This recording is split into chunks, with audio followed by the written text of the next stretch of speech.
और जब मैं सो जाता हूं तब भी मैं रात भर करवटें बदलता रहता हूं, और जब मैं सुबह उठता हूं तो मुझे अच्छा महसूस नहीं होता। मैं थका हुआ और बेचैन महसूस करता हूं। कृपया आप मेरी इस समस्या का कोई समाधान बताएं। बौद्ध भिक्षु ने कहा, इससे पहले कि मैं आपको आपकी समस्या का समाधान बताऊं, मैं आपको गौतम बुद्ध की गहरी नींद के रहस्य के बारे में एक छोटी सी कहानी बताना चाहता हूं। उस आदमी ने कहा, जैसी आपकी इच्छा मुनिवर। बौद्ध भिक्षु कहने लगे, तथागत गौतम बुद्ध जब सोते थे तो पूरी रात उसी अवस्था में रहते थे, कभी करवट नहीं बदलते थे। रात को जिस अवस्था में सोते थे सुबह तक उसी अवस्था में रहते थे। गौतम बुद्ध का एक शिष्य आनंद था जो अक्सर उनके पास ही सोता था। आनंद को यह बात बहुत परेशान करने वाली थी कि गौतम बुद्ध पूरी रात उसी भौतिक अवस्था में कैसे बिता सकते थे जब भी रात में आनंद की आंख खुलती थी। इसलिए वह हमेशा से जानता था कि गौतम बुद्ध एक ही अवस्था में सोए हुए हैं। यह बात उसके मन में कई सवाल पैदा करती थी, लेकिन एक दिन भिक्षु आनंद अपनी जिज्ञासा को रोक नहीं सका और वह गौतम बुद्ध के पास गया। आधी रात में उसने गौतम बुद्ध को जगाया। नींद से उठकर बोले, तथागत मुझे क्षमा करें, मैं जानता हूं कि यह आपसे प्रश्न पूछने का सही समय नहीं है, क्योंकि आप सारा दिन चलते रहते हैं और लोगों को धम्म का ज्ञान देते हैं और उनकी समस्याओं का समाधान करें। लेकिन मेरी जिज्ञासा इतनी बढ़ गई है कि मैं सुबह तक इंतजार नहीं कर सकता, इसलिए कृपया मेरे प्रश्न का उत्तर दें और मेरी जिज्ञासा को शांत करें।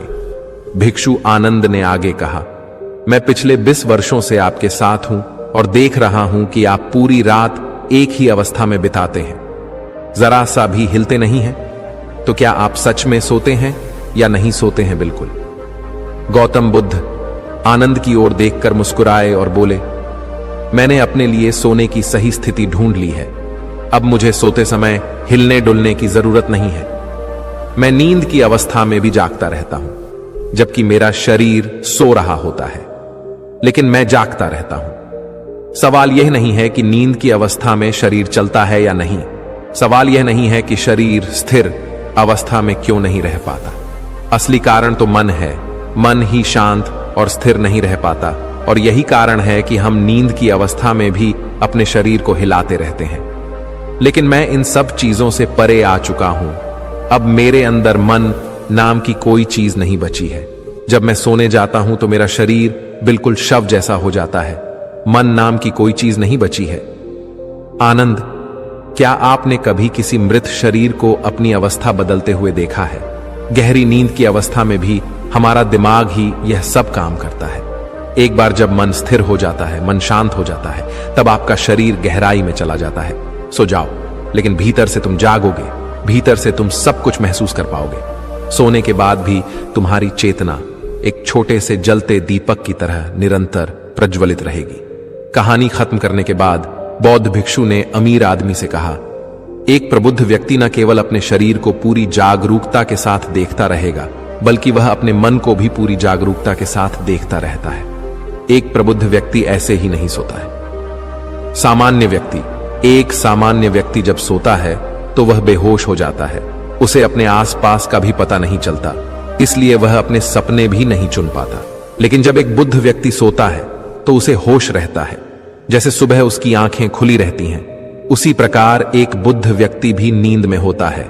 इसीलिए कहा जाता है कि एक बुद्ध व्यक्ति कभी नहीं सोता है।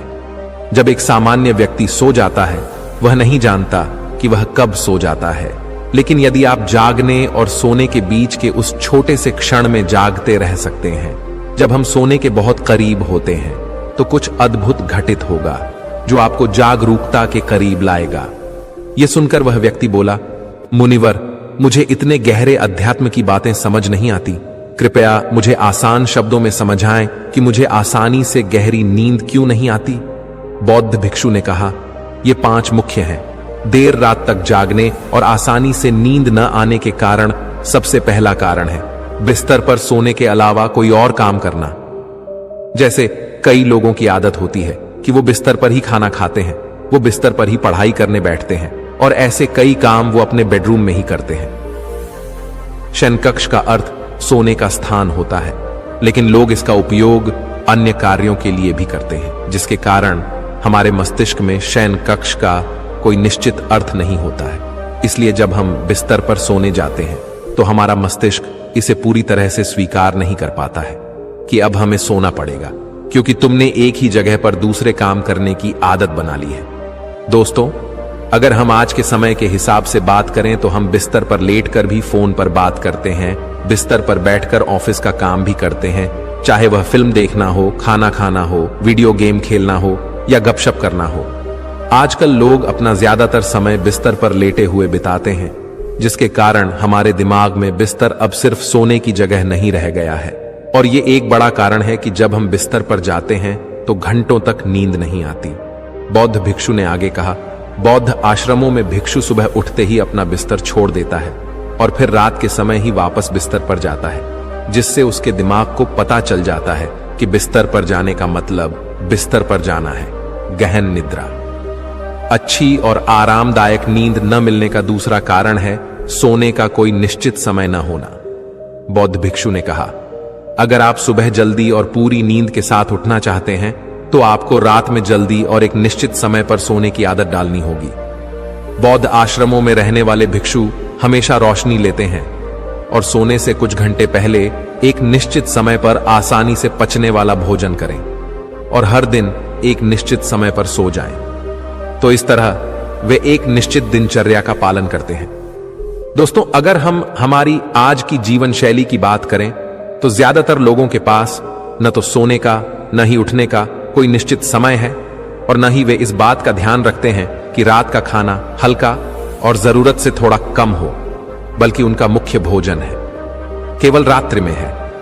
वीकेंड पर वे देर रात तक जागते रहते हैं क्योंकि अगले दिन कोई काम नहीं होता है। अगर वे रात में फिल्म देखने लगते हैं तो चाहे कितनी भी रात हो जाए वे फिल्म पूरी करके ही सोते हैं। समय और जीवन के बीच कोई सामंजस्य और नियंत्रण नहीं है और फिर ये वही लोग हैं जो अगले दिन अधूरी नींद के साथ उठते हैं और पूरे दिन बेचैनी और थकान महसूस करते हैं। यौगिक संस्कृति में नींद को एक चमत्कारी दुनिया कहा जाता है। अगर आप नींद को समझ जाते हैं तो आप नींद में अपने अंदर बहुत कुछ पैदा कर सकते हैं और अगर आप नहीं समझे तो आप इसे खराब भी कर सकते हैं। बौद्ध भिक्षु ने आगे कहा, गहरी नींद न आना और सुबह उठने पर अच्छा महसूस न करना तीसरा कारण है सोने से पहले नकारात्मक चीजों के बारे में सोचना। जिस तरह के विचारों के बारे में सोचते हुए आप सोते हैं, जब आप अपनी आंखें खोलते हैं सुबह में, ये पहले विचार हैं जो आपके मन में आते हैं। इसीलिए जब आप नकारात्मक विचारों के साथ सोते हैं तो सुबह आप उनके साथ ही जागते हैं। बिस्तर पर लेटे हुए जब हम सोने ही वाले होते हैं तब हमारा अचेतन मन सबसे अधिक सक्रिय होता है और इस समय हम जो विचार अपने अंदर पैदा कर रहे होते हैं, हमारा अचेतन मन उन विचारों को सीधे स्वीकार कर लेता है और उन्हें वास्तविकता में लाने का प्रयास करता है। हमारा अचेतन मन ऐसा नहीं कर पाता है अच्छे और बुरे विचारों में से चुने। ये नहीं जानता कि हमारे लिए क्या अच्छा है और क्या बुरा। ये बस प्राप्त जानकारी पर काम करना शुरू कर देता है। इसलिए हमें सोते समय अपनी समस्याओं और नकारात्मक विचारों के बारे में सोचने की बजाय उन अच्छी बातों और चीजों के बारे में सोचना चाहिए जिसे हम अपने जीवन में पाना चाहते हैं। हमेशा रात को सोने से पहले और सुबह उठने के बाद उन बातों के बारे में सोचें जो आपके जीवन में सकारात्मक बदलाव ला सकती हैं। अच्छी और गहरी नींद न आने का चौथा कारण है गलत तरीके से सोना।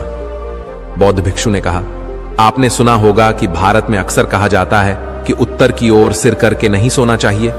ऐसा इसलिए है क्योंकि जब हम उत्तर की ओर सिर करके सोते हैं तो पृथ्वी के चुंबकीय खिंचाव के कारण हमारे शरीर का बहुत सारा खून मस्तिष्क की ओर जाने की कोशिश करता है और इसका कारण मस्तिष्क में पाई जाने वाली नसें बहुत पतली हो जाते हैं।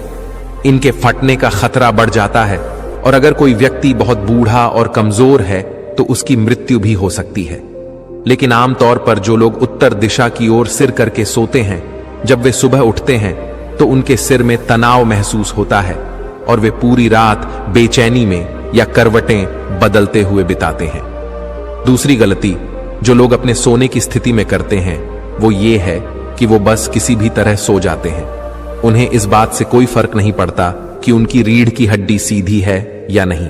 लोग अक्सर पेट या किसी भी चीज के बल सोते हैं, जबकि हमें कोशिश करनी चाहिए कि या तो हम सीधे सोएं या फिर बाईं ओर करवट लेकर सोएं। इससे शरीर के अंगों पर अतिरिक्त दबाव नहीं पड़ता है। सोते समय बहुत मोटे गद्दे का प्रयोग न करें, क्योंकि इससे आपकी रीढ़ की हड्डी झुक जाती है और गहरी नींद में बाधा आती है। इसके अलावा ज्यादा मोटे तकिए का इस्तेमाल न करें, इससे आपकी गर्दन ज्यादा मुड़ती है और शरीर में तनाव महसूस होता है और इससे आपकी गहरी नींद में बाधा उत्पन्न होती है। बौद्ध भिक्षु ने कहा, मैं आपको कुछ ऐसे काम बता रहा हूं जो आप सोने से पहले या उठने के बाद कर सकते हैं, जिससे न सिर्फ आपकी नींद गहरी होगी बल्कि आपके जीवन में सकारात्मक बदलाव भी आएगा। और ये सभी काम आपको नहीं करने चाहिए। आप इनमें से जो भी 2 से 3 कार्य आपके लिए उपयुक्त हों वह कर सकते हैं। सबसे पहले कोशिश करें कि सोने से पहले गुनगुने पानी से नहा लें। नहाने से हमारा शरीर जागृत और तनाव मुक्त हो जाता है। आपने देखा होगा कि जब कोई व्यक्ति नहा कर आता है तो उसके अंदर एक सकारात्मक ऊर्जा का एहसास होता है। वह अधिक खुश और तनाव मुक्त नजर आता है। इसका कारण यह है कि हमारे शरीर का अधिकांश भाग पानी है और पानी हमारे शरीर का मूल अंग है। यदि संभव हो तो सोने से पहले अपने शयन कक्ष में किसी जैविक तेल और रुई का दीपक जलाएं। इससे आसपास के वातावरण में सकारात्मकता आती है। सोने से पहले थोड़ा पानी पिएं, इससे आपको काफी मदद मिलेगी। जब आप बिस्तर पर जाएं तो सोने से पहले कुछ मिनट के लिए ध्यान करें और आपके पास जो कुछ भी है उसके लिए आभार व्यक्त करें या अपने दिन में किए गए सभी अच्छे कामों के बारे में सोचें। सोने से पहले एक बार याद कर लें कि आप नश्वर हैं, आज आपकी मृत्यु हो सकती है। ऐसा सोचकर आप अपनी छोटी छोटी परेशानियों के बारे में चिंता करना छोड़ दें। सुबह उठते ही अपने दोनों हाथों को आपस में रगड़कर आंखों पर रखें। इससे आपका शरीर जागृत होता है और हमेशा दाहिनी करवट से उठना चाहिए। हमेशा रात को जल्दी सोने की कोशिश करें ताकि आप सुबह जल्दी उठ सकें और अपनी पूरी नींद ले सकें। तो ये थे कुछ तरीके जिनसे आप अपनी नींद को गहरी और आरामदायक बना सकते हैं। उस व्यक्ति ने बौद्ध भिक्षु को उसकी सीख के लिए धन्यवाद दिया और वहां से चला गया।